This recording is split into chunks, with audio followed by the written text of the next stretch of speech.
আল্লাহ বলছে ওয়া উজলিফাতিল জান্নাতু লিল মুত্তাকিন, আর জান্নাতটাকে নিকটবর্তী করা হবে মুত্তাকিদের জন্য, যারা আল্লাহকে ভয় পায় তাদের জন্য। ওয়া বুররিজাতিল জাহিমু লিল গাওয়িন, এবং জাহান্নামকে খোলা হবে। নিজেকে ভাসিয়ে দিয়েছে আল্লাহ তাআলা সূরা শুআরা আয়াত নাম্বার 88 থেকে 108 মধ্যে আমি পড়ছি।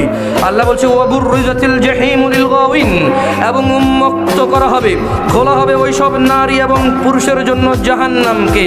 জাহান্নামকে খোলা হবে তার দর্শকদের জন্য, যারা পৃথিবীতে মনে করত নামাজ ছেড়ে দিলে কি আল্লাহ জাহান্নামে দিয়ে দেবে।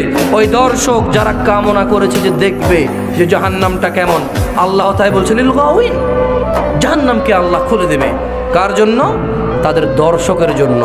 আর যারা জাহান্নাম দেখবে তারা জাহান্নামে প্রবেশ করা থেকে নিজেকে ঠেকানো মুশকিল হয়ে যাবে। যাদেরকে আল্লাহ জাহান্নামকে দেখাবে যে দেখো তুমি ওখানে ঢুকবা, একটু দেখো, ওর জন্য বাঁচা মুশকিল হয়ে যাবে।